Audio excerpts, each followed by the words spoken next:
Boa noite, meus irmãos, tudo bem? Prazer em revê-los aqui novamente em mais um culto da Igreja Batista do Centenário. É um prazer em tê-los aqui conosco. Mas e aí, como é que está o seu coração? Vamos pedir para Jesus vir aqui, abrir os nossos corações, para que tudo aquilo que venha a ser do Pai faça parte da nossa vida, para que haja transformação? Então vamos orar, meus irmãos? Feche os olhos aí. Senhor, nós temos nosso Pai, mais uma vez estando em sua presença. Quero te agradecer, ó Pai, pela vida. Muito obrigado, Senhor, porque o Senhor é um Deus presente na nossa vida e o Senhor é um Deus presente na vida dos nossos irmãos também.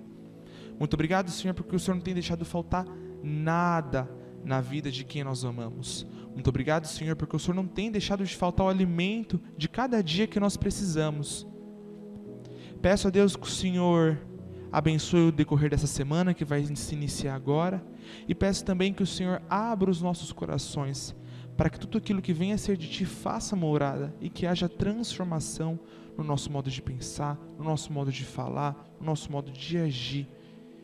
E peço também, ó Pai, que o Senhor vai nos corações de quem precisa também.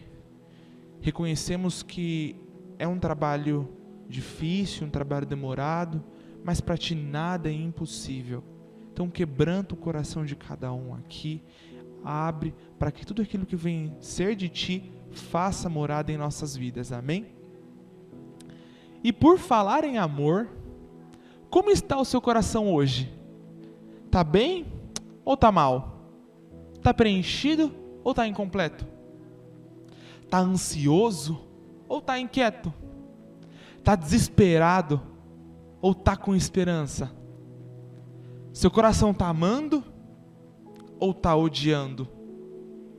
Seu coração tá apaixonado ou tá iludido? Ele tá aberto ou tá fechado? Ele tá apagado ou tá brilhante? E o mais importante, ele tá transformado? Nós reconhecemos que a transformação vem só de Jesus Cristo. Continuando a falar sobre transformação, nós vamos ver a prova viva de transformação acontecendo na vida de muitos. Vamos conversar com uma missionária chamada Jéssica Cabral, que ela faz o seu trabalho dentro do Nordeste.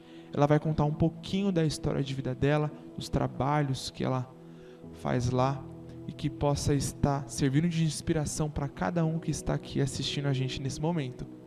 Graça e paz, amados irmãos da Igreja Batista do Centenário. Eu sou Jéssica Cabral, a sua missionária da Junta de Missões Nacionais aqui no Sertão. E eu quero começar agradecendo. Amada igreja, eu louvo a Deus pela vida de cada um dos irmãos. Obrigada por estarem aí intercedendo por nós que estamos no campo missionário. Obrigada por estar aí segurando a corda financeiramente, se empenhando na campanha de missões. Muito obrigado, irmãos. Louvamos a Deus por sua vida. Eu estou aqui no Sertão há 4 anos. Eu iniciei no Radical Sertanejo, fui da primeira turma, e há 2 anos eu estou aqui no projeto N7, Área Rural de Petrolina, Sertão Pernambucano. Cheguei há 2 anos com a missão de revitalização de uma congregação que já existia há anos, mas que só tinha 4 a 5 pessoas. E começamos com muita oração, dedicação, indo de casa em casa, ensinando o amor do nosso Deus, testemunhando de Jesus, ensinando a sua palavra, não perdendo a oportunidade, indo para as roças com as pessoas para falar do amor de Deus, ajudando elas no que fosse necessário e sempre demonstrando o amor do nosso Deus, testemunhando. Começamos trabalho com as crianças, nós temos escola bíblica infantil, nós temos coral, nós temos PGMs, temos também os PGMs das mulheres, dos homens, dos jovens, temos também os cultos nos lares, que para honra e glória do Senhor, muitos lares abriram as portas para a gente estar cultuando ao Senhor e temos visto famílias sendo transformadas. Nos empenhamos no ensino da palavra, sempre dando estudo nas casas e temos visto, amados irmãos, vidas sendo totalmente transformadas, famílias sendo restauradas por completo, começando os filhos entregando a vida a Jesus, depois a esposa, depois o esposo. Temos visto, através das crianças, a gente chegando nas famílias, pessoas que detestavam o cristão, que dizia: é crente? Eu não quero escutar. E hoje, essas pessoas sendo missionários também, testemunhando do amor de Deus, como o seu Zezinho, que ele fala assim: missionária, agora eu não quero perder uma oportunidade de falar de Jesus. E antes, ele detestava os cristãos. Temos visto pessoas que viviam numa vida totalmente de pecado, de vícios, e hoje totalmente transformados para a honra e glória do Senhor, fazendo discípulos. Esse é o nosso Deus. Mas ainda temos tantos para fazer, irmãos. Mas como nós estamos gratos por tudo que Deus tem feito neste lugar. Amados irmãos, lembra aquelas 4, 5 pessoas que frequentavam? Hoje nos reunimos em 70 pessoas. Hoje, nesses 2 anos, nós tivemos 34 batismos para a honra e glória do Senhor. E temos visto vidas entendendo, confessando Jesus como seu Senhor e Salvador e fazendo discípulos para a honra e glória do nosso Deus. Mas ainda muitos sertanejos a serem alcançados, ainda muitas vidas a serem alcançadas. E eu conto com cada um dos irmãos, com as suas orações, porque Ele me amou. Eu amo, multiplico, oro e reparto. Que realmente possamos estar vivendo esse amor. Nós não podemos guardar o amor de Deus só para nós. Nós precisamos testemunhar do nosso Jesus. Muitas vidas ainda precisam ser alcançadas e transformadas como um dia nós fomos transformados. Muito obrigado, igreja. E peço que continuem. Vamos avançar. A nossa congregação tem 2 anos. E nesse ano é a nossa 2ª campanha de missões. E o nosso alvo, somando o alvo pessoal de cada irmão, ficou em R$ 8.625. E como é lindo ver uma igreja com menos de 40 membros se dedicando, se empenhando a levantar essa oferta. Irmãos dedicando totalmente e dizendo: nós vamos ultrapassar, porque como nós fomos abençoados, nós queremos também que muitas outras pessoas sejam abençoadas com a palavra do nosso Deus. Então vamos juntos, porque Ele nos amou primeiro. Nós não podemos ficar parados. Um grande abraço. Deus abençoe a cada um dos irmãos. Fiquem na paz.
sei que vivo estás e um dia voltarás do céu pra nos buscar, pra sempre reinarás. Aleluia, só em ti confiarei, eu nada temerei, em frente eu irei, pois eu sei que vivo estás e um dia voltarás do céu pra nos buscar, pra sempre reinarás.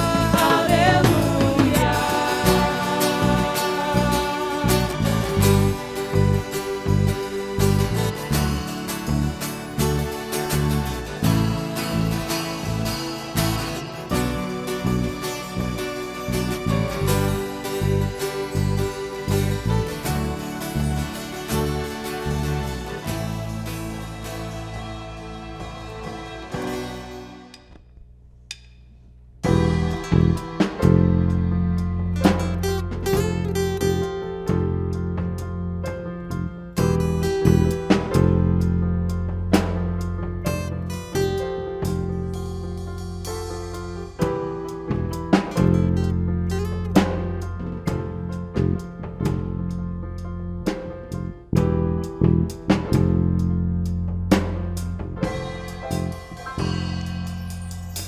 Eu nunca vi o justo mendigar o pão, nem sua descendência perecer.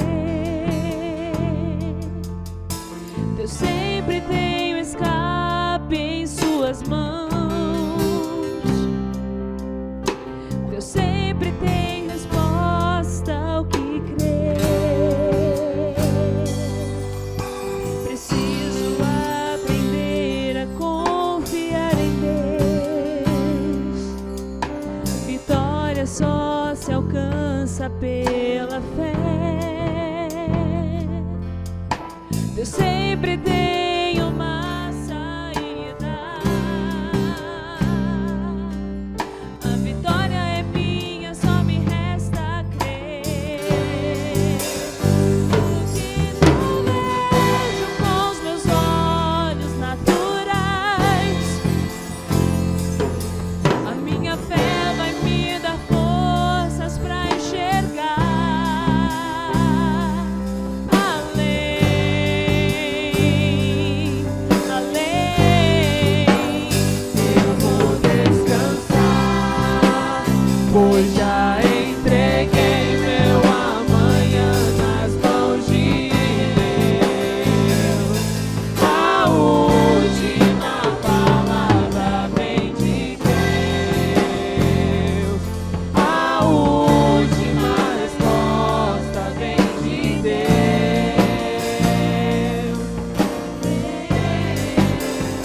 Eu vou descansar, pois já entreguei meu amanhã nas mãos de Deus. A última palavra vem de Deus. A última resposta vem de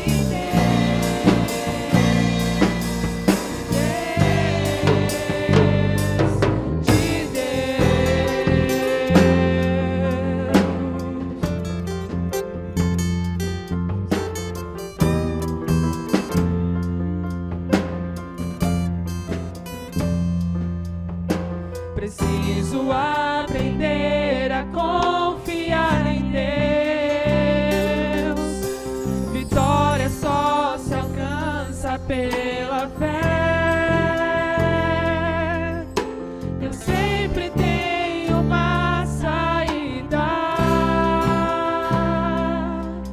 A vitória é minha, só me resta crer. O que não vejo com os meus olhos naturais, a minha fé vai me dar forças pra enxergar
Senhor, transforma o meu coração.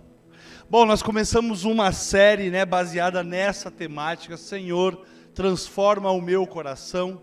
E no domingo passado eu fiz uma parte introdutória dizendo que nós falaríamos de alguns personagens, ao longo desses sermões que nós estaríamos apresentando aqui, exatamente para a gente entender a manifestação do amor, da graça, da misericórdia do nosso Deus por nossas vidas e também compreender que, como seres humanos, sim, nós erramos, sim, nós pecamos, sim, nós transgredimos a vontade do Senhor, mas nós temos a oportunidade, não tenha dúvidas disso, do arrependimento, nós temos a oportunidade do reconhecimento da nossa condição e nós temos a oportunidade de receber da parte do nosso Senhor a absolvição.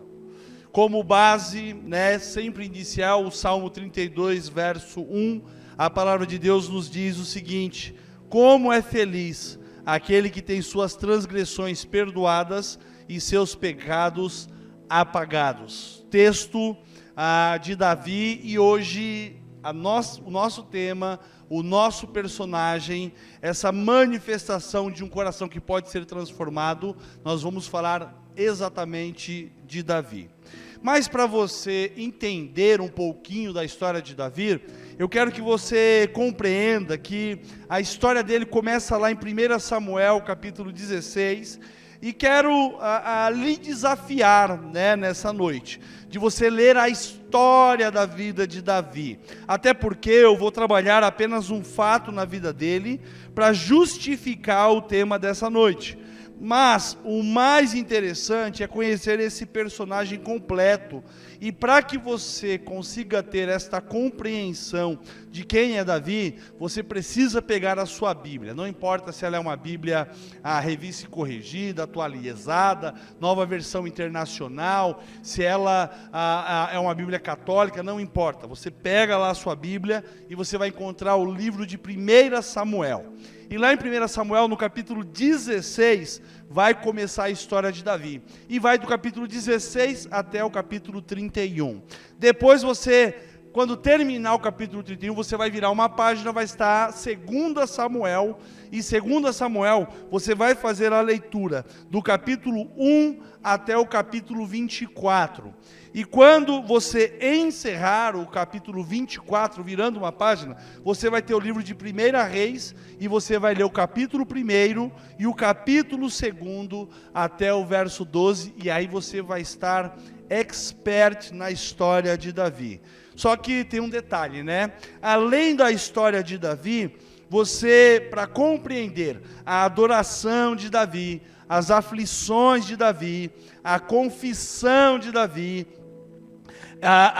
e compreender a manifestação da graça de Deus na vida de Davi, 2000 anos antes do nosso Senhor e Salvador Jesus Cristo, você precisa ler Salmos do primeiro capítulo até o capítulo de número 150, porque ali vai estar todos os louvores que ele gravou, ali vai ter várias orações de Davi, ali vai ter vários momentos da aflição e da angústia por perseguição de morte que ele sofreu por longa data, assim como também ali vai estar a confissão dos pecados dele, o reconhecimento da condição dele diante de Deus, e ainda mais do que o reconhecimento, ele ter usufruído da manifestação do amor, da graça e da misericórdia. Eu gosto muito de Davi. Sabe por que eu gosto de Davi? Porque ele é um personagem que 2000 anos antes da manifestação da graça presente, que é o nosso Senhor e Salvador Jesus Cristo, ele já tinha essa plena compreensão. Ele foi o personagem que mais divagava a respeito da manifestação da graça de Deus. Ele foi o personagem que mais deixou evidência de que a lei não era suficiente, mas um coração quebrantado, um coração contrito, um coração que confessa os seus pecados, esse de fato faz parte de um relacionamento de integridade e intimidade com Deus. Mas veja bem, Este homem, Davi, segundo a palavra, ele é um homem que foi reconhecido como um homem segundo o coração de Deus. E lá em 1 Samuel capítulo 13, verso 14, quando Deus refuta Saul, quando Deus rejeita Saul como rei, Deus faz a escolha de um rei para o povo de Israel, e Deus escolhe um rei segundo o seu coração. Está escrito lá no texto: mas agora o seu reinado não permanecerá. Profeta Samuel falando a Saul: o Senhor procurou um homem segundo o seu coração e o designou líder de seu povo, pois você não obedeceu aos mandamentos do Senhor.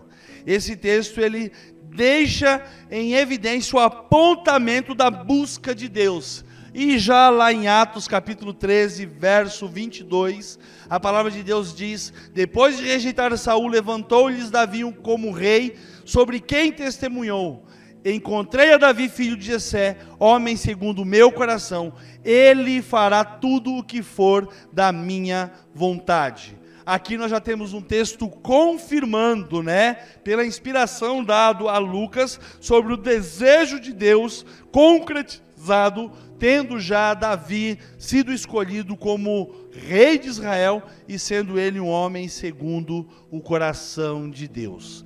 Mas quando nós olhamos para esse contexto, principalmente quando Deus faz a afirmação que Davi fará tudo que for a vontade do Senhor, a gente vai perceber que ao longo da história de Davi, em um determinado momento, ele cometeu uma transgressão.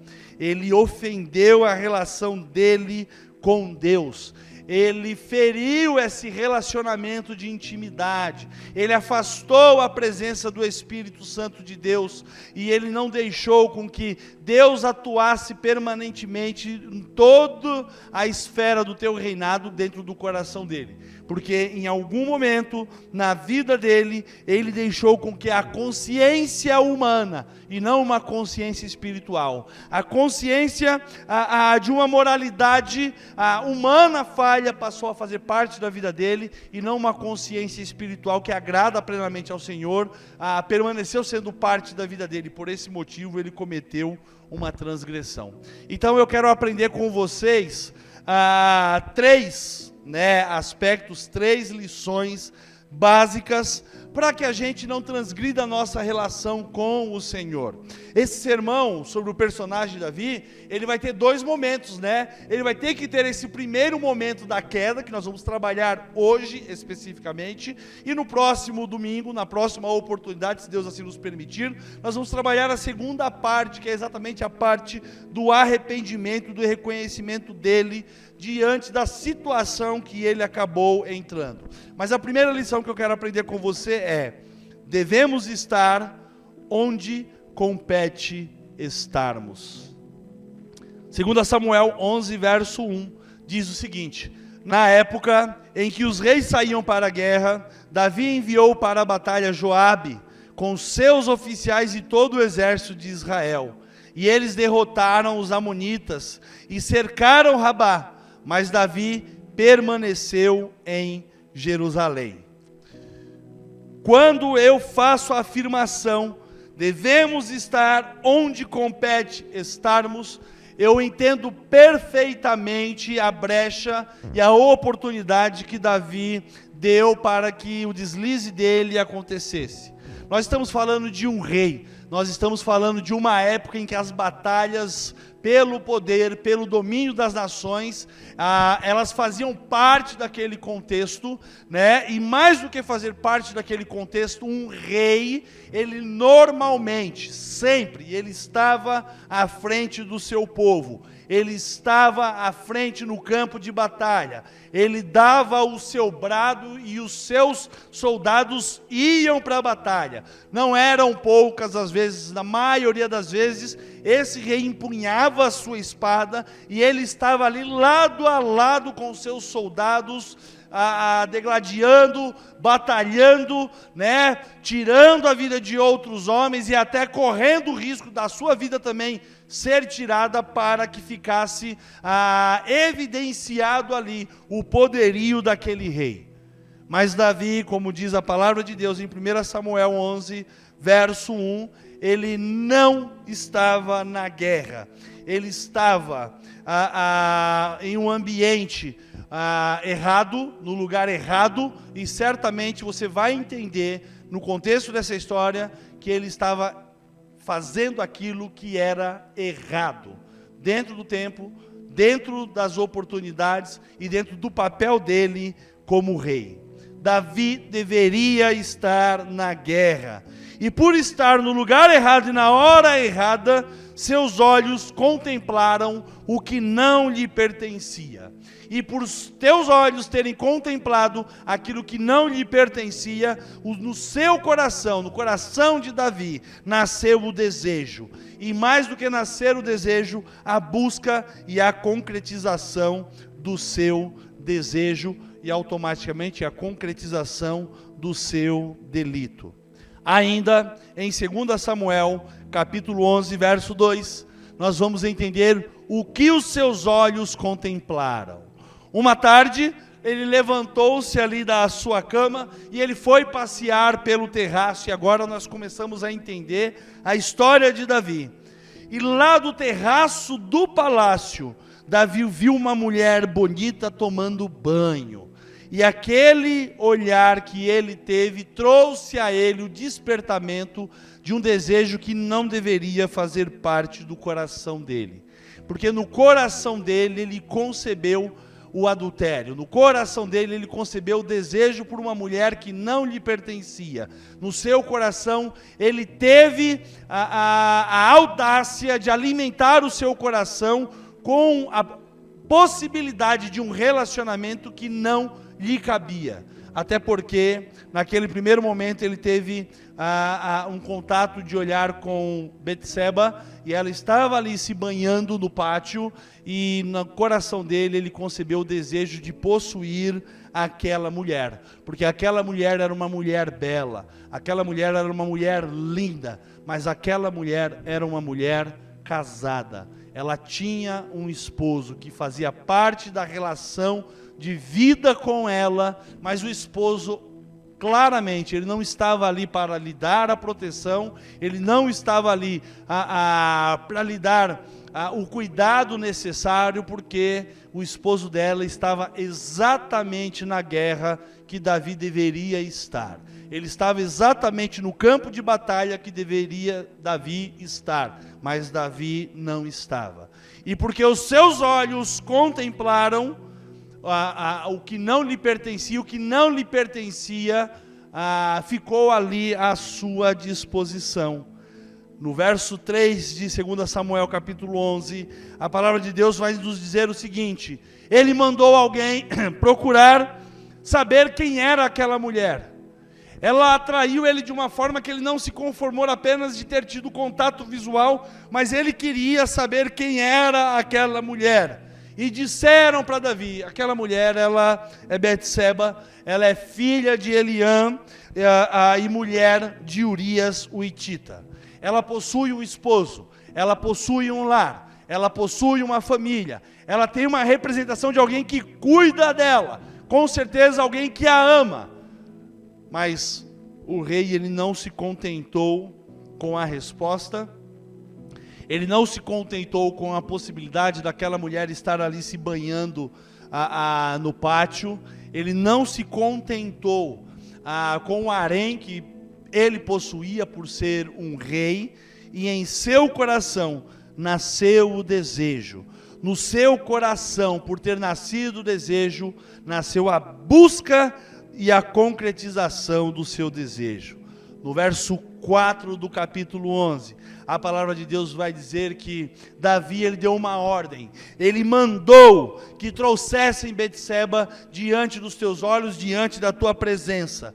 E quando ela foi trazida, ele foi a um ambiente particular, porque ele era o rei, ele era o dono do palácio, ele era dono da província, ele era dono de todos os espaços que estavam ali ao seu redor, e em um ambiente particular, a palavra de Deus diz que ele se deitou com ela, ele teve relações relações sexuais com ela. Ela tinha acabado de passar por um processo de purificação por conta da impureza da menstruação, porque era um rito que fazia parte daquele período.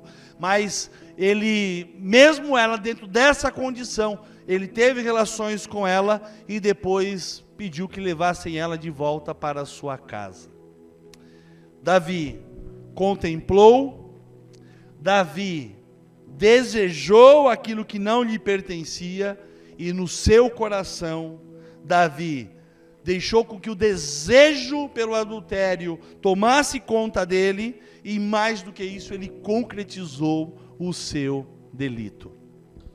Quando nós olhamos para esse contexto, para essa realidade, nós percebemos, o quanto o ser humano ele é frágil nos seus sentimentos, nas suas emoções, e o quanto o ser humano ele é frágil para a pecaminosidade, principalmente quando ele se coloca à disposição, principalmente quando ele se apresenta dentro dessa vulnerabilidade. E Davi, com todo o seu poder, com toda a sua glória como rei, como aquele que de certa forma foi escolhido por Deus, aquele que de certa forma tinha o aval de Deus para tudo aquilo que ele fazia, para tudo aquilo que ele realizava, ele precisava simplesmente estar no ambiente correto e na hora certa, mas ele confia a Joabe, ali o seu comandante, confia a ele para que ele toque aquele campo de batalha. Ele está ali desprotegido dentro do seu lar, no conforto do seu palácio, e ele simplesmente, por estar nessa condição e não estar cumprindo o papel como ele deveria cumprir, ele simplesmente cai na tentação e ele concretiza essa tentação. Segundo aspecto que eu preciso aprender e compreender com vocês, porque Davi, ele fez uma besteira, ele errou, ele foi tomado de uma consciência moral humana, não uma consciência moral espiritual, porque o Espírito Santo não estava atuando nesse momento. É como se ele falasse: Espírito Santo, fica de lado agora, não é o momento de você estar comigo, não é o momento de você fazer parte desse instante, e ele simplesmente toma essa postura. E quantas vezes nós tomamos essa postura também, sendo nós templo do Espírito Santo de Deus, por conta do pecado, por conta dos desejos, por conta do que o mundo nos oferece, por conta das oportunidades que nós temos de transgredir essa relação com o Senhor. Nós falamos: Espírito Santo, fica no cantinho agora, fica aí do lado, porque agora é o momento de eu atender às necessidades da minha carne, às necessidades do meu desejo, o meu hedonismo pessoal a respeito daquilo que eu quero, daquilo que eu vivo e daquilo que eu almejo para a minha vida. E não importa muito se isso vai transgredir a minha relação com Deus ou não. Esse é o momento de atender à minha vontade. Davi deveria estar na guerra, atendendo à vontade da sua nação, atendendo à vontade da autonomia e autoridade que Deus havia lhe concedido, mas ele decidiu atender à autonomia e autoridade da sua carne, e por esse motivo ele caiu. E reconhecendo, talvez no primeiro momento, por conta de uma conduta moral humana, o seu erro, ele tenta consertar o seu erro, tá ok? Por que que ele tenta consertar o seu erro? Porque ele recebe uma notícia. Mas antes de eu falar qual é a notícia que ele recebe, é importante que eu fale para você qual é o próximo ponto, porque o próximo ponto vai deixar isso muito claro para nós, E eu e você precisamos ter essa consciência. Por quê? Tentar consertar um erro sem arrependimento vai lhe acometer outros erros. A palavra de Deus diz que quando Betseba voltou ali para sua casa, ainda no capítulo 11, ela mandou uma notícia para Davi: Rei, eu estou grávida. Aquele momento de desfrute, aquele momento de atender os nossos desejos, aquele momento de atender ao desejo principal, que era o da sua carne, e o poderio que você tinha sobre a minha vida, ele se concretiza com uma gravidez. E a gravidez hoje faz parte, estou esperando um filho, e o filho pertence ao rei. Afinal de contas, o esposo já estava a longa data no campo de batalha, e não teria como ser Urias o pai dessa criança. E Davi, quando recebe essa notícia, ele tenta do jeito dele, da forma dele, consertar o erro, e ele tenta consertar o erro sem arrependimento, e não tendo arrependimento genuíno, ele vai cometer outros erros. Lá em 2 Samuel capítulo 11, verso 7, a palavra de Deus nos diz o seguinte: quando Urias chegou, Davi perguntou-lhe como estavam Joabe e os seus soldados, e como estavam indo à guerra. Davi, ele manda chamar Urias do campo de batalha. Davi, ele reconhece a sua falta dentro de uma consciência humana. Ele tenta ludibriar a situação com uma solução humana, e ele comete uma atrocidade com a forma humana que ele tenta resolver o problema. Davi reconhece sua falta dentro de uma consciência humana, mas não dentro de uma consciência espiritual. Lá em 2 Samuel 11, verso 6, depois que ele recebe a notícia que Betseba está grávida, que ele manda Urias voltar, né? Diz a palavra de Deus que, em face dele ter recebido essa notícia, ele manda uma mensagem para Joabe, né? Para o seu soldado, para o seu capitão, aquele que está à frente da batalha: envia-me a Urias o Hitita. E a palavra de Deus diz que Joabe enviou Urias para a presença de Davi. E Urias chegando ali dentro da presença de Davi, Davi pensou: bom, eu me deitei com a esposa dele, acabei de descobrir que ela está grávida, então vamos fazer o seguinte: ele volta do campo de batalha, eu mando ele para a casa dela, ele vai ter relações sexuais com a sua esposa, afinal de contas são tantos meses, né? Muitos dias longe da presença, e ele não vai, em hipótese alguma, abrir mão desse aconchego, desse afago e da oportunidade ali de saciar o desejo dele e matar a saudade da sua esposa. Então Davi, dentro da sua consciência humana e uma consciência não espiritual, manda Urias voltar. E quando Urias volta, Davi tenta ludibriar a situação com uma solução humana.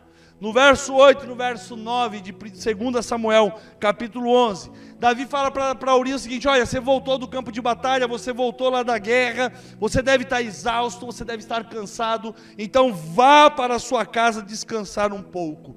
Mas Urias, com toda a fidelidade que ele possuía, não apenas àquele rei, mas os colegas de batalha, a palavra de Deus vai nos dizer que ele saiu do palácio, ele foi mandado como um presente da parte do rei, né, para sua casa, mas Urias simplesmente ele dormiu na entrada do palácio, porque ele não se sentiu digno, sendo ele um dos guardas do seu senhor, ir para a sua casa e simplesmente desfrutar de um momento com a sua esposa, enquanto outros parceiros de batalha, outros irmãos de farda, estavam ali, indo para aquela peleja, para aquela guerra, e ele não se sentiu no direito de ter aquele momento.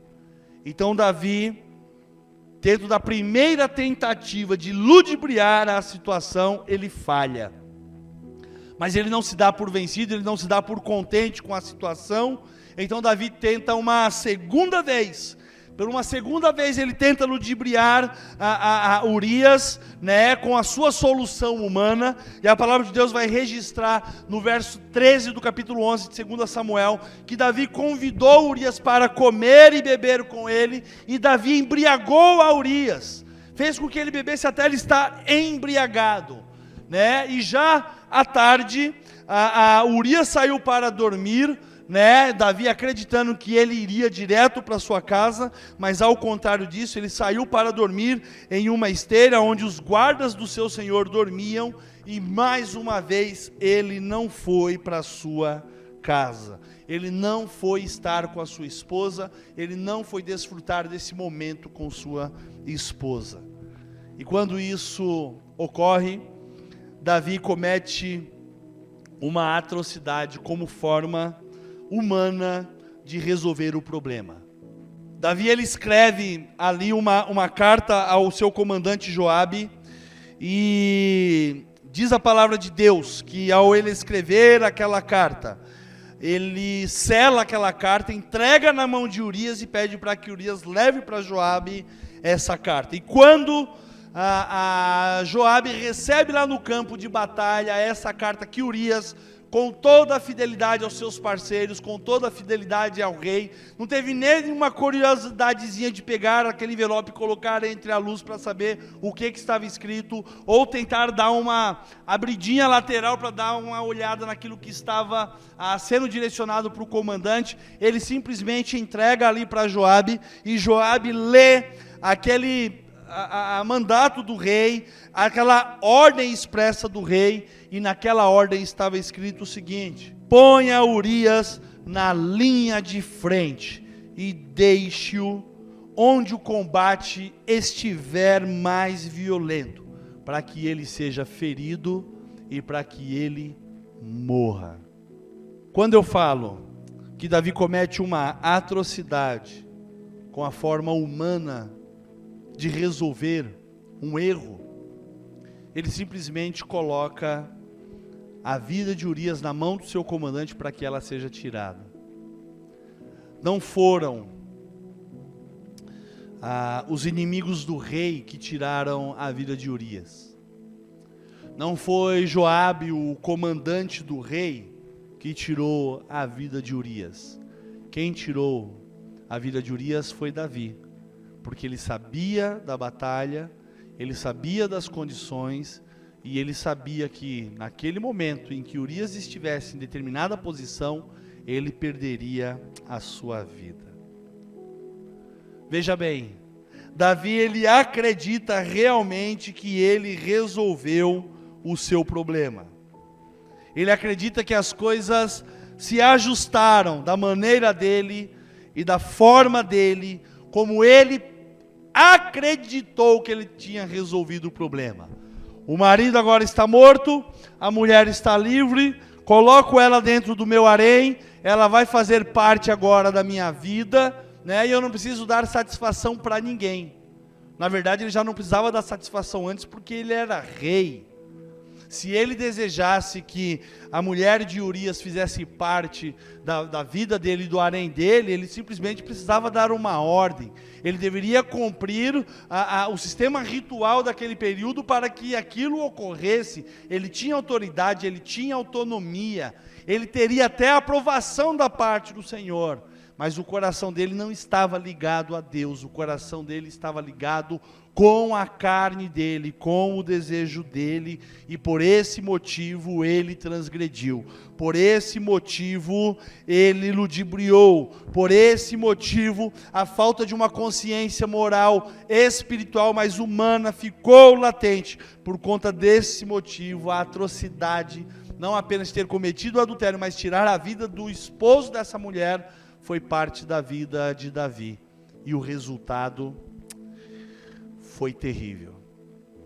Por que o resultado foi terrível? Eu aprendo com você a terceira lição.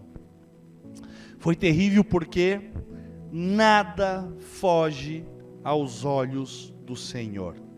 Vou repetir e quero que você entenda isso. Nada foge aos olhos do Senhor.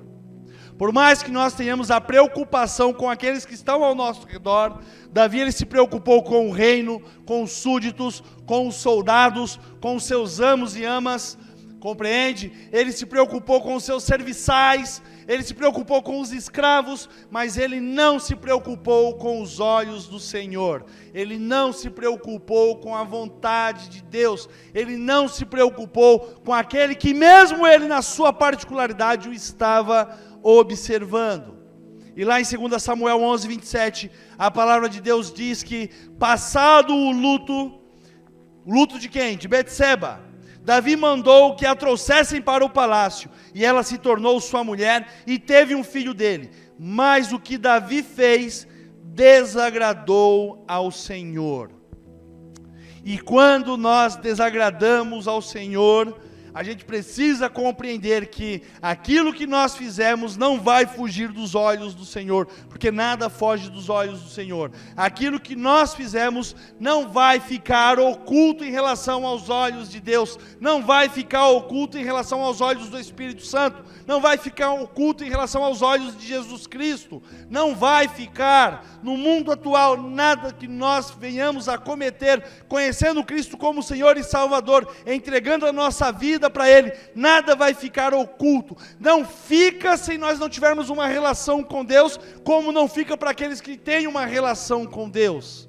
Não importa, independente da situação e da circunstância, Deus, Ele observa a todos, porque o nosso Deus, Ele é onisciente, Ele é onipotente, Ele é onipresente, Ele sabe de todas as coisas, Ele tem poder sobre todas as coisas, e Ele pode ver todas as coisas, e Davi, ele não fugiu dos olhos do Senhor, e quando isso ocorre, o nosso Deus, Ele pode, sem dúvida nenhuma, tomar a atitude que Ele quiser e bem entender, mas Ele levanta representantes dEle para falar em nome dEle. Então Deus levanta um representante para levar a sua mensagem a Davi. Ele escolhe as coisas simples para que tenhamos entendimento. Deus aplica a sua justiça diante do nosso reconhecimento. Não tenha nenhuma dúvida quanto a isso. Então Deus levanta um representante para levar a sua mensagem, para levantar a mensagem a Davi. E em 2 Samuel capítulo 12, verso 1, a parte A do versículo, o Senhor enviou a Davi o profeta Natã. E Natã, ao chegar na presença de Davi, ele faz algumas declarações fundamentais e importantes. Natã aqui, ele é representante do Senhor, ele traz a voz de Deus, ele vai apontar a justiça do Senhor, ele recebe a incumbência, ele chega diante do rei sem titubear, não importa se aquele rei, ele domina todo aquele país que está ao redor dele, aquelas cidades que estão ao redor, não importa se aquele rei tem poder, né, de tirar a vida de alguém, como ele tinha acabado de fazer com Urias, não importa se aquele rei se julga na condição de possuir a mulher que ele quiser e bem entender, aquele rei precisava ouvir o recado do Senhor. Então Natã chega diante da presença de Davi, e eu falo aqui que Deus, Ele escolhe as coisas simples para que nós tenhamos entendimento, porque Natã, ele vai contar uma historinha para Davi. Isso está lá registrado na parte 1b, até o versículo 4 de 2 Samuel, capítulo 12. A palavra de Deus diz o seguinte, que ao chegar ele diante de Davi, ele conta uma seguinte historinha. 2 homens, eles viviam numa cidade, rei. Presta bastante atenção. Ele não chegou lá falando, você cometeu adultério, você pegou o que não te pertencia, você pisou na bola, você tirou a vida do homem. Não, ele chega na maior simplicidade. Ele fala, 2 homens, eles viviam numa cidade. Um desses homens era rico e o outro homem, ele era pobre, ele não tinha muitas posses. O rico, ele possuía muitas ovelhas, ele possuía muitos bois, e o pobrezinho, ele não tinha nada, senão apenas uma cordeirinha que ele havia comprado. E essa cordeirinha que ele possuía, ele criou ela, e ela cresceu junto com os seus filhos. Praticamente ela era um animal domesticado, ela vivia dentro do contexto da família. Essa ovelhinha, ela não estava lá disposta para ser em um momento morta para se tornar alimento, ela fazia parte do contexto, né? Imagina lá o seu pet que faz parte do teu contexto, né? O seu cachorrinho, o seu furão, né? Talvez a sua cobra. Hoje no mundo pet a gente tem uma infinidade de animais colocados à disposição, né? Eu tenho 2 peixes, o meu tique e meu teco lá, que eu gosto muito de alimentá-los, né? E agora arrumei mais 2 parceiros, 2 companheiros lá para fazerem parte do meu aquário. Mas imagina o seguinte, que essa ovelhinha que fazia parte do contexto daquela família, ela comia junto com aquela família, ela bebia no copo daquela família, e aquela ovelhinha dormia nos braços daquela família. Ela era considerada E eu fico imaginando, né, o rei sentado, ouvindo a história ali, refletindo, né, e Natã contando ali, dizendo, e talvez a mente lúdica do rei imaginando a cena, né, mas a Natã dizendo, olha, ela comia com eles ali, né, fazia parte do contexto, dormia nos braços deles, era como uma filha. Imagina então, quando o rei ouviu falar, puxa, aquela cordinha era como uma filha, ela estava muito bem alojada dentro daquele espaço.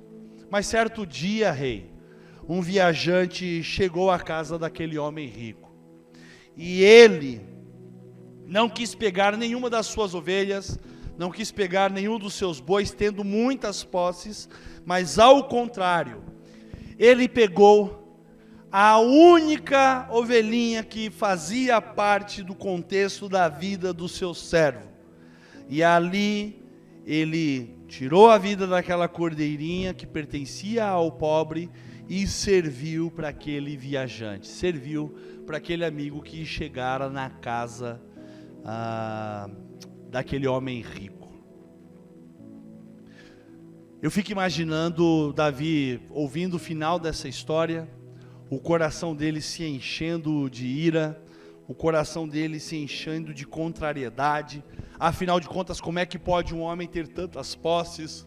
O homem tem tanto poder, o homem tem tantas condições, ele simplesmente abrir mão das condições, das posses e do poder e almejar aquilo que não lhe pertence. Imagine quantas cordeirinhas, quantos bois, e ele olhou para aquela que era tratada como uma filha dentro daquele espaço, dentro daquele ambiente. E quando eu falo que Deus escolhe as coisas simples para que a gente tenha entendimento, da mesma forma Deus aplica a sua justiça diante do nosso reconhecimento, diante das condições que nós passamos a entender a partir do momento que Deus fala ao nosso coração, com aqueles que são enviados para falar ao nosso coração. Natã cumpriu o papel dele, contou a história e ficou simplesmente em silêncio. Ele não fez acusação, ele não fez apontamento. O homem enviado por Deus, ele não deixou claro qual era o assunto, qual era a situação, mas ele espera uma resposta daquele rei. E Davi dá uma resposta para aquele homem, no verso 5 ao verso 7 de 2 Samuel, capítulo 12. Ele não se contenta com aquela situação, e Davi diz o seguinte: então Davi, ele encheu-se de ira contra o homem e disse a Natã: juro pelo nome do Senhor, que o homem que fez isso merece a morte. Deverá pagar 4 vezes o preço da cordeira, porquanto agiu sem misericórdia. Veja bem qual é a resposta do rei. Primeiro detalhe: juro pelo nome do Senhor que este homem merece a morte. Esse homem não merece viver. Esse homem não merece estar entre nós. Porque o coração dele é um coração egoísta. Um coração cheio de concupiscência. Um coração fora dos padrões de um relacionamento íntegro e sincero com Deus. Alguém que olha para o seu próprio umbigo, para a sua própria vontade, para o seu próprio desejo, não está preocupado com as coisas que estão ao redor, não está preocupado com aquilo que ele possui, não está preocupado com aquilo que ele tem, não tem preocupação nenhuma com as coisas que estão dispostas, porque esse homem ele tem poder, ele tem posses, ele tem propriedades, ele tem animais, ele não olha para nada disso, ele simplesmente atende à miséria do seu coração. Então esse homem merece morrer. Mais do que morrer, esse homem deverá pagar o preço da cordeira 4 vezes, porque ele agiu sem misericórdia. Então Natã, aquele homem que é enviado por Deus, ele olha para Davi, eu imagino que ele olha bem no fundo do olho de Davi. E não existe nada que traga para nós maior reconhecimento de nossas ações e atitudes quando alguém que precisa falar algo que nós precisamos ouvir vem com toda a autonomia e autoridade, olhando nos nossos olhos e afirma e deixa claro aquilo que precisa de certa forma ser mudado na minha vida, na sua vida, no meu coração, no seu coração. Natan olha para Davi e Natan diz o seguinte para Davi: você, Davi, você, rei, é este homem. Com o palácio que você possui, com todas as terras que fazem parte do teu cotidiano, com todos os soldados que te representam, você nem precisa estar na guerra, né? Ele poderia falar dessa forma. Mas eu imagino que o certo é ele falar assim: você deveria estar na guerra, né? Você não está lá. Joabe está lá resolvendo a tua parada, está resolvendo o teu problema de conquista. Você deveria estar lá, mas você não estava. Você estava exatamente no ambiente da tua luxúria, no ambiente do teu coração, no ambiente da moralidade humana. Você não está onde você de fato deveria estar. Possuindo todas as posses, todo o exército, o palácio que você tem, e tendo um harém à sua disposição, a possibilidade de escolher a mulher que você quiser e quantas mulheres você quiser escolher para fazer parte do seu harém, para lhe servir, para atender aos seus desejos, para atender ao teu erotismo, para atender a sua mente, o seu coração. Você tendo isso à sua disposição, você simplesmente olhou para uma única mulher que não te pertencia, que não fazia parte do seu harém, não fazia parte do teu cotidiano. Ela não estava prometida a você, e mesmo sendo rei, você não tinha a posse dela, você simplesmente escolheu alguém que não lhe pertencia, tendo tudo o que lhe pertencia, e você fez uso de quem não lhe pertencia. E mais do que isso, mais do que ter feito uso do que não lhe pertencia, você teve algumas atitudes que foram completamente contrárias à vontade de Deus. Você não apenas a possuiu, mas você também tirou a vida do seu esposo. Quero concluir. Eu preciso concluir e eu preciso deixar em você o gostinho de quero mais, porque essa história ela não termina aqui. Ela tem uma continuidade. Mas mais do que ela ter uma continuidade, quando eu olho para o contexto daquilo que nós estamos aprendendo nessa noite, nós queremos um coração transformado, e por isso que eu escolhi a temática para trabalhar nos próximos dias. Senhor, transforma o meu coração, porque eu e você precisamos de transformação. Talvez nós precisamos de transformação na nossa moralidade, nós precisamos de transformação em algumas escolhas que nós fizemos fora do padrão de Deus. Nós precisamos, de certa forma, reconhecer a nossa posição, o nosso lugar, não estar no lugar errado, na hora errada, fazendo aquilo que desagrada e que está fora da vontade de Deus.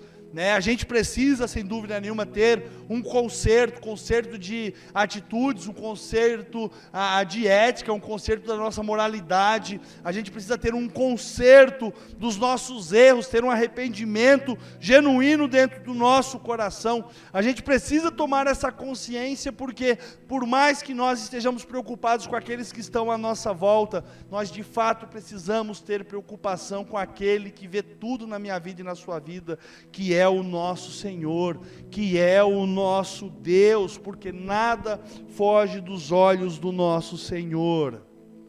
Muitos jamais compreenderão a maneira como Deus aplica a sua justiça. Nem tampouco muitos de nós não compreenderemos o quanto nós podemos ser participantes dessa aplicação de justiça em nossas vidas. Nós vamos ver que o reconhecimento de Davi foi exatamente a aplicação da justiça de Deus na vida dele. O entendimento da condição dele, não mais estar com a ausência, mas com a presença do Espírito Santo na vida dele. Quando nós temos esse entendimento, sem dúvida nenhuma a gente passa a compreender a vontade de Deus na nossa vida. Porque nós não vamos estar mais sendo falíveis dentro da nossa consciência moral humana, mas a gente vai estar sendo assertivo por conta da nossa consciência moral espiritual, por conta da presença do Espírito Santo de Deus na minha vida e na sua vida. Então nessa noite, para entender o quanto Deus pode transformar o meu e o seu coração, eu gostaria que você trouxesse para a tua vida essa reflexão, de que você precisa compreender a vontade de Deus e estar onde Deus quer que você esteja. Não abra mão, em hipótese alguma, quando Deus der uma diretriz de onde você de fato precisa estar. Você precisa, sem dúvida nenhuma, ter uma conexão com esse Deus, para fazer aquilo que é correto e não ficar errando em cima de outros erros. Eu já aprendi e já vi isso na prática, na minha vida e na vida de várias pessoas.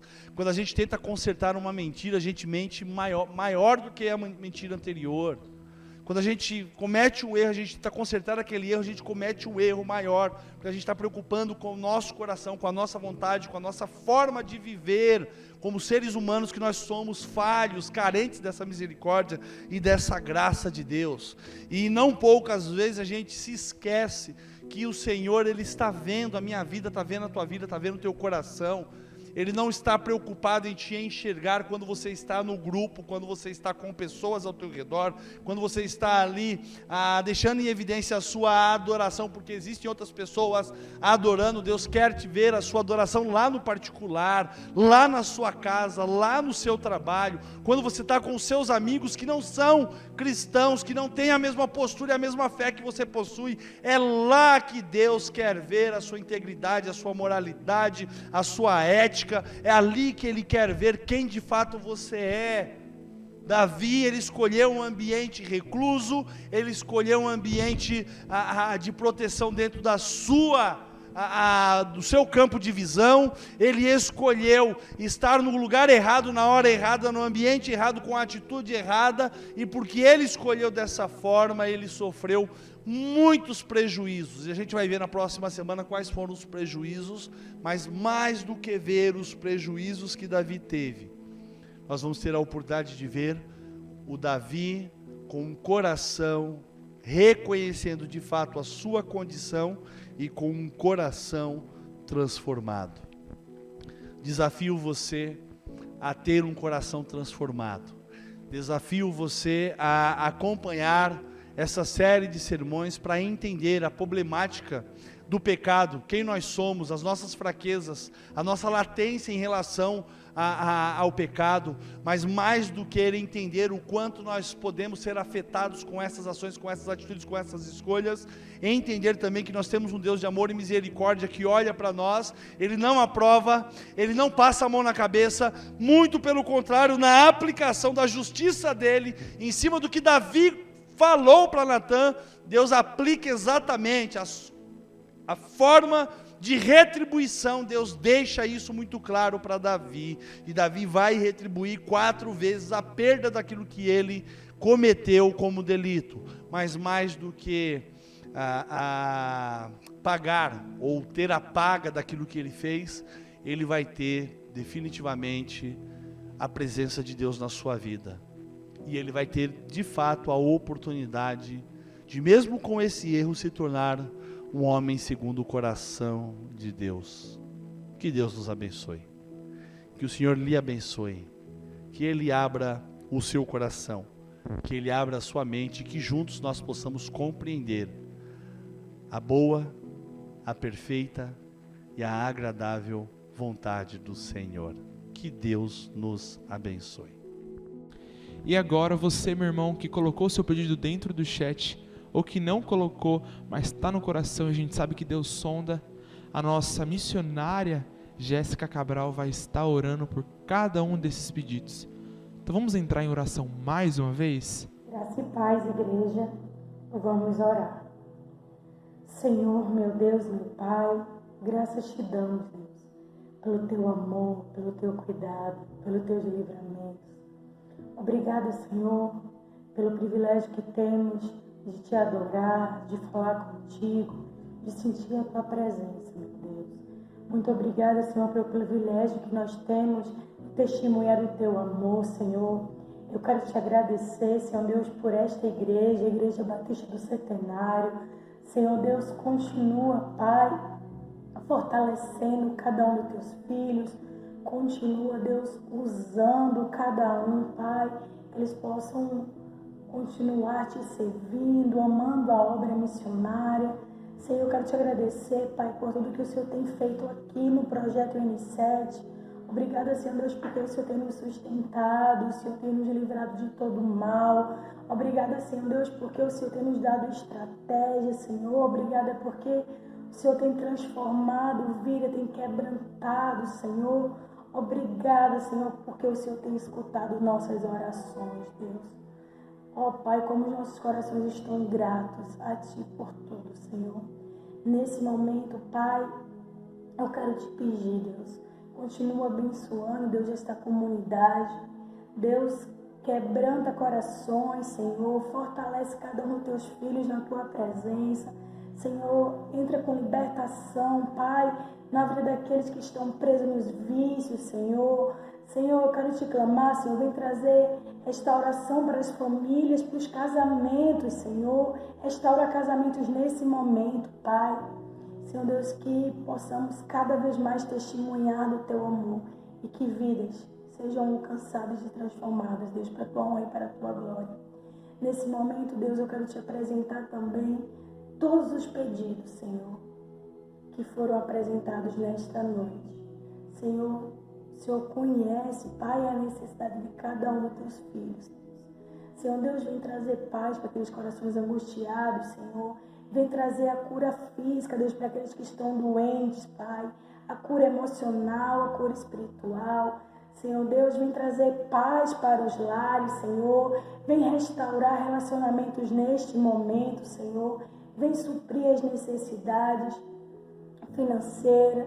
Senhor Deus, eu venho te clamar, Deus, pela salvação, Deus, daqueles parentes, Deus, que não tiveram encontro contigo. Nós cremos que o Teu Deus que liberta, que transforma, Senhor. Senhor Deus, o Senhor conhece o coração de cada um, Pai, nesse momento. E eu te peço, entra com providência, Deus, entra com libertação. Deus, opera um milagre neste momento, Senhor.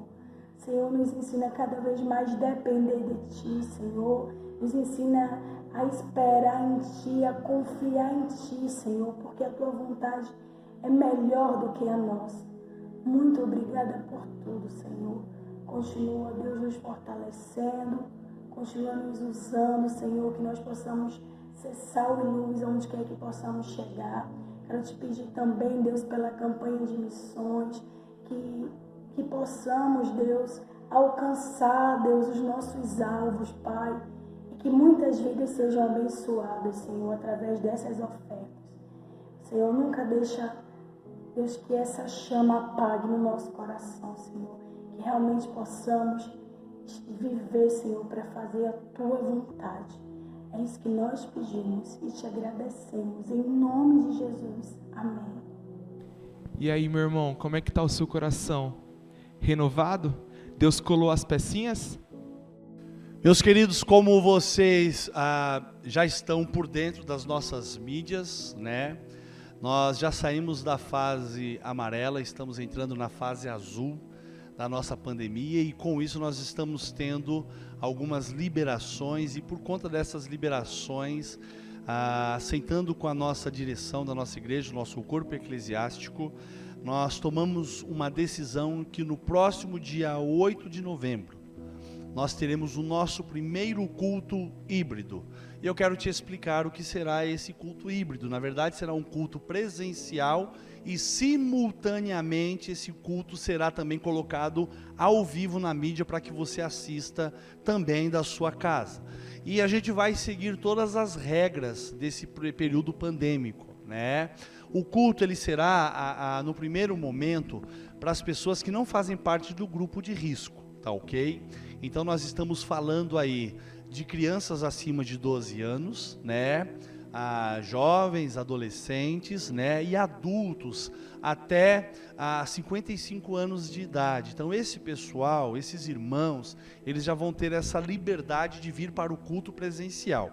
Mas ele só pode vir para o culto presencial se ele não estiver apresentando nenhum dos sintomas, ele estiver devidamente paramentado, né, com o uso de máscara, respeitando o isolamento social, o afastamento necessário e não tendo contato com os irmãos, com as pessoas que estarão vindo para o nosso culto. Tá ok? Então são essas pessoas.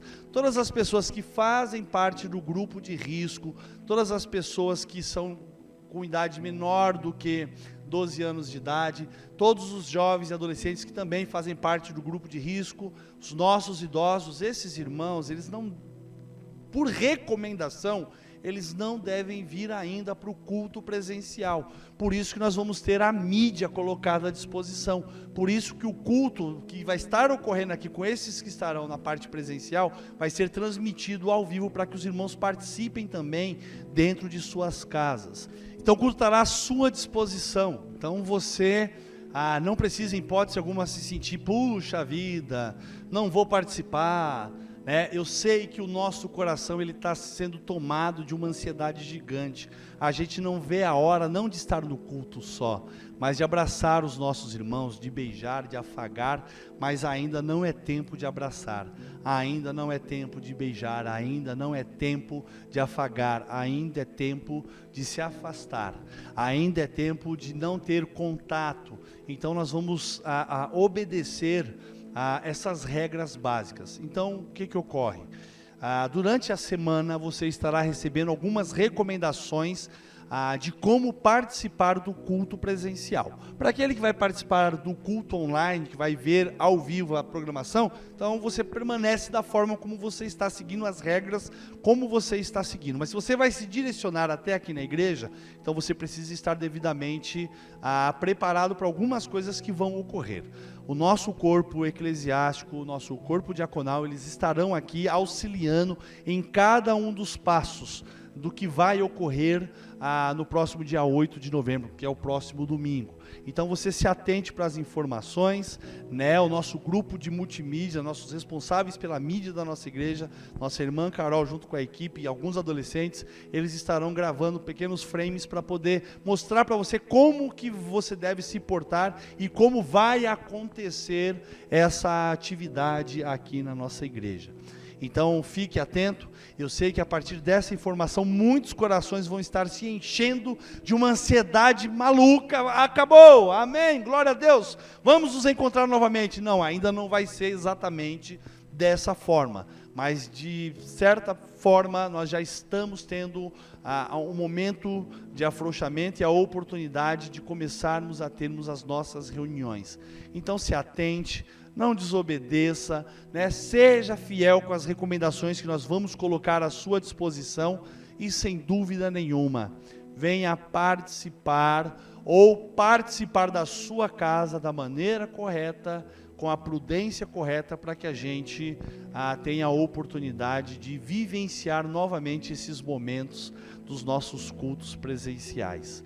Então eu conto com a sua compreensão, eu conto com o seu preparo, né? E conto, obviamente, com a sua atenção, com cada informação que você receberá durante essa semana. Nossa igreja já está preparada, o ambiente já está preparado, já temos termômetro digital, já instalamos totem na igreja, já instalamos alguns dispensers com álcool para você poder fazer a sua higienização para poder estar conosco, mas mais do que isso nós temos que também dar algumas orientações no momento da sua chegada para que esse culto aconteça. Quero ressaltar que dentro das regras, esse culto ele não será um culto demorado, ele será um culto rápido, né? Será um culto uma vez por semana, no caso no domingo. Nós temos que estipular no horário, então será no culto da noite, né? Ele vai se iniciar às 18h30 e ele vai se encerrar às 20 horas, né? Então ele só pode durar 1h30, então a gente vai ser criterioso no início e vai ser criterioso no término para não causar nenhum prejuízo e não ter que responder por nenhum ilícito dentro desse momento que nós teremos aqui dentro da nossa igreja. Então eu conto, sem dúvida nenhuma, com a sua compreensão, com a sua atenção, e eu conto com o seu empenho em fazermos esse culto ser o melhor, da melhor forma e da melhor maneira possível, porque o nosso intuito aqui, sem dúvida nenhuma, é servirmos e adorarmos ao nosso Senhor. É isso, meus irmãos. O culto vai se encerrando aqui. Peço que você não se esqueça de deixar o seu joinha, tocar na barra de notificações, para que toda vez que venham vídeos como esse, o seu dispositivo seja lembrado. Um grande beijo, à distância, obviamente. Um abraço e até logo!